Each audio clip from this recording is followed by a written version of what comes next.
Hola, hola, hola, ¿qué tal? ¿Cómo te va? Bienvenido a un nuevo repaso de la lección de Escuela Sabática de Jóvenes, tu espacio joven. La lección de esta semana se llama Guardianes de la Llama. Hace un poco, bastante tiempo atrás, existía una película o existió una película que hablaba acerca de estos Guardianes de la Llama. Nada tiene que ver con Guardianes de la Galaxia o alguna otra película que habrás visto vos más novedosa, más nueva, más cercana en el tiempo, pero esta película Guardianes de la Llama tenía que ver con lo que habla la lección de la escuela sabática de esta semana, con aquellas personas que a través del tiempo y de la historia preservaron la verdad de Dios aún a costa de su vida. Y bueno, explica la historia de varios de ellos que fueron mencionados en la lección de esta semana. Algo interesante, la lección comienza con una historia, la historia de cuando el ejército francés, en el año 1812 conquista Rusia, y a medida que el ejército francés avanzaba, el ejército ruso aplicó una técnica llamada tierra arrasada. ¿Qué significa eso? Bueno, a medida que ellos iban retrocediendo, iban dejando terreno, iban dejando aquellas cosas en el camino, quemaban, saqueaban, evacuaban, no dejaban nada que pudiera ser útil para el ejército invasor, para el ejército francés, para el ejército de quien lideraba en ese momento, llamado Napoleón. El ejército francés se fue debilitando, no conseguían comida, no conseguían agua, no conseguían nada en este camino, nada útil había quedado en el camino, así que se iban debilitando, y esto produjo su estrepitosa caída, su derrota, el que tengan que huir porque realmente estaban diezmados, estaban sin fuerzas y sin haber comido durante muchísimo tiempo. Cuando hablamos de esta técnica de tierra arrasada, no fueron los rusos los únicos que lo aplicaron. En nuestra tierra podemos recordar, tal vez si recordás un poco de historia, el éxodo jujeño, que fue más o menos una implementación similar, nada más que aquí el ejército argentino hacía eso para que los españoles no pudieran encontrar nada, pero llevándolo al ambiente espiritual, que es lo que nos concierne en esta tarde, en este día.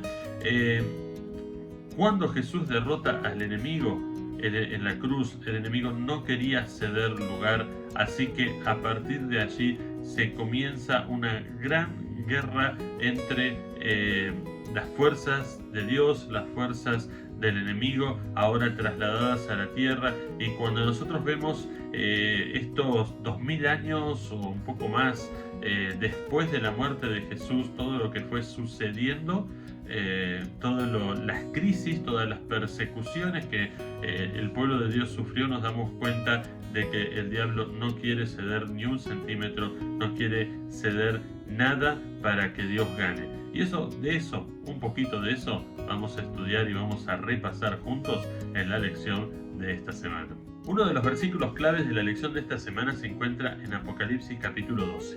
El capítulo 12 de Apocalipsis en cierta medida fue una prevención, o previno al pueblo de Dios de que grandes persecuciones vendrían a lo largo de la historia. De hecho, ¿te acordás un poco el capítulo 12? Lo leíste hace unos días nada más. Habla de que el dragón se llenó de furia contra la mujer y comienza a perseguir la mujer, y la mujer se ve obligada a huir al desierto por tiempos y la mitad de un tiempo, que sabemos que en profecía eso equivale a 1260 años. Y entonces después, al final del capítulo, dice: como no pudo hacer nada contra la mujer, entonces fue a hacer guerra contra el resto de la descendencia de ella, los que guardan los mandamientos de Dios y tienen la fe de Jesús. A través de la historia, el diablo se encargó de perseguir a la historia, de perseguir a la iglesia. Tal vez la primera persecución, la que recordamos, es poco tiempo después, los discípulos del Pentecostés, 3 años y medio después del Pentecostés, la primera persecución a cargo de Pablo, en ese momento Saulo de Tarso, que comienza a perseguir a los cristianos. La Biblia dice que tenía cartas para poder apresar, poder condenar a los cristianos, tenía un poder ilimitado de parte del imperio para poder destruir a todo aquel que fuera cristiano o que pensara como los cristianos, o que de alguna manera algo en su vida coincidiera con los cristianos. Entonces él tenía el poder para poder destruir a cada uno de ellos. Claro, En algún momento de ese viaje de ira, en ese viaje de rabia contra los cristianos, Saulo se encuentra con Jesús. Jesús transforma su vida y de perseguidor pasa a ser predicador. Y aquel que estaba tratando de hacer todo el mal posible a la iglesia, de repente se encuentra con Jesús y ahora él es parte de esa iglesia a la cual había perseguido y se transforma en uno de los más grandes predicadores, ayudando a muchísimas personas a convertirse y a entregarse a Jesús. Pero si avanzamos en la historia y en el tiempo, llegamos a la Edad Media, donde muchas personas fueron condenadas también por confiar o por creer en Jesús o por literalmente tratar de guardar lo que decía la Biblia.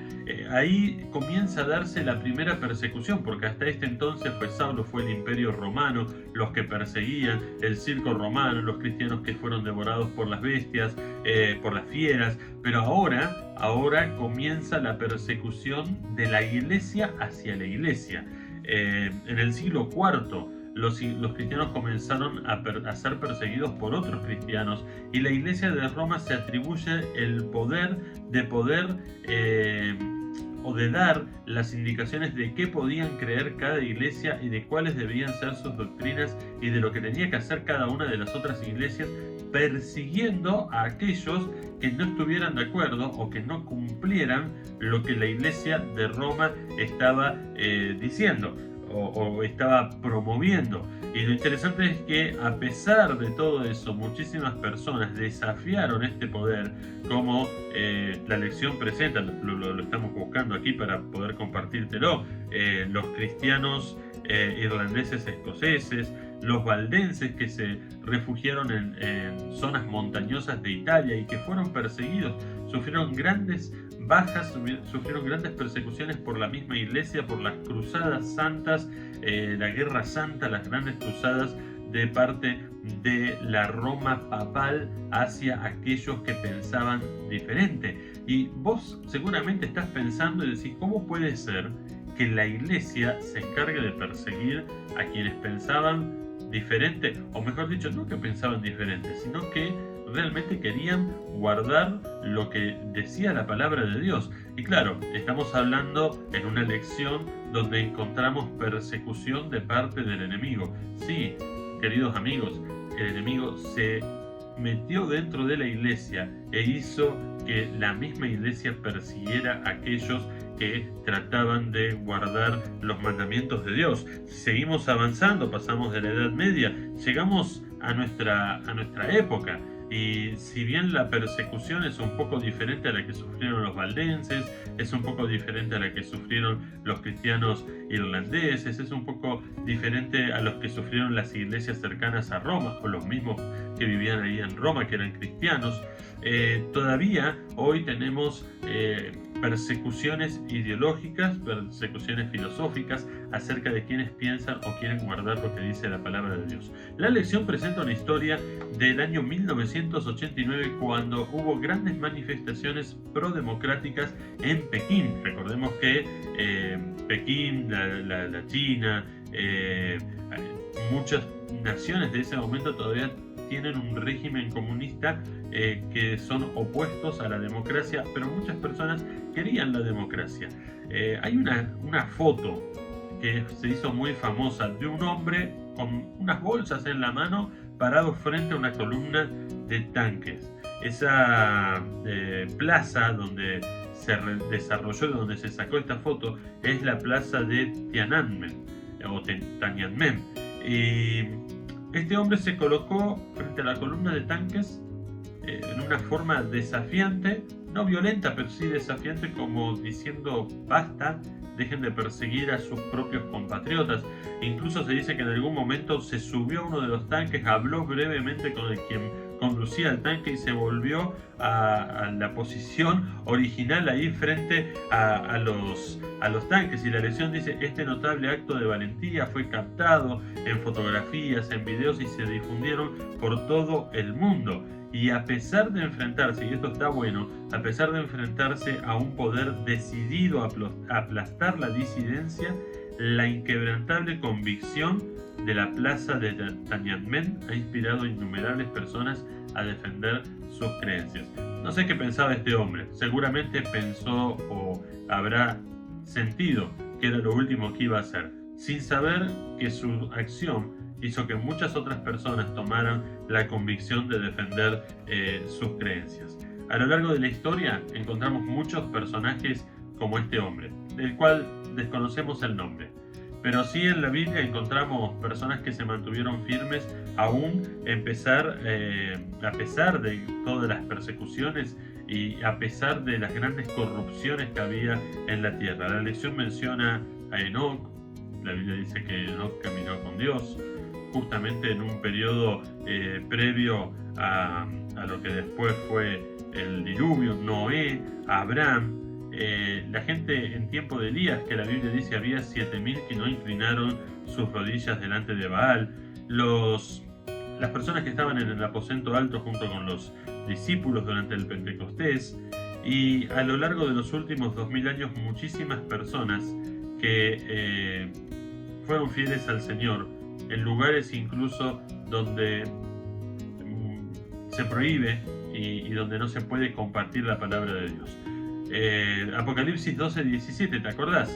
Subraya dos características significativas de esta gente: obediencia basada en el amor y alimentada por la gracia, y una manifestación de testimonios y mensajes proféticos, es decir, guardan la palabra del Señor. Hoy el Señor te entrega un desafío. El desafío es el de poder brillar en el lugar donde estás. El desafío es el de poder adorar a Dios. La lección hablaba también y presenta en algún momento Apocalipsis 14, del 6 al 12, los mensajes de los tres ángeles que tienen en común la adoración a Dios. Y a través de nuestra adoración, a través de nuestra vida, a través de nuestro testimonio, a través de lo que hacemos, el Señor quiere que nosotros podamos brillar en una tierra que cada día está más en oscuridad.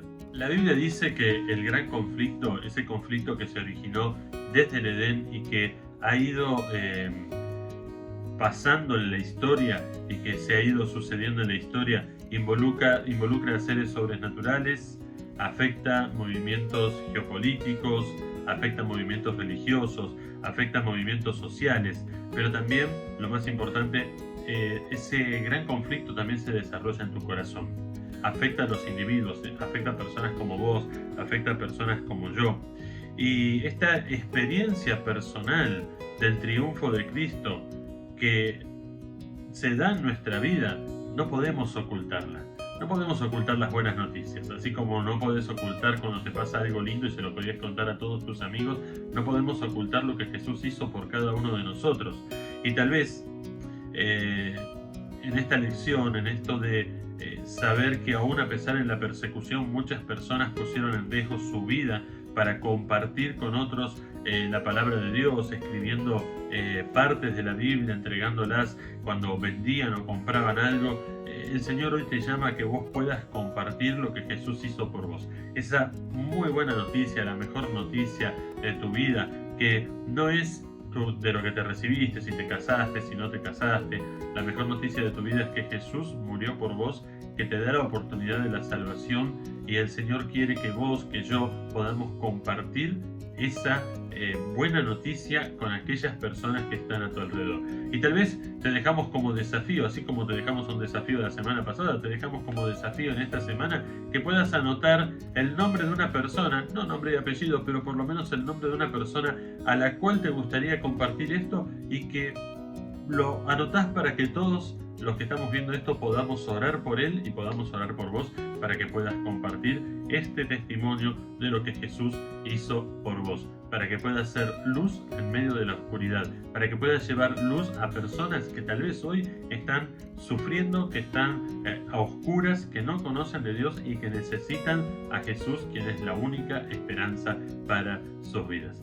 Muchísimas gracias por vernos. Dejanos tu comentario, dejanos tu like y nos vemos la próxima semana en un nuevo repaso de la lección de Escuela Sabática de Jóvenes, tu espacio joven. Chau, chau.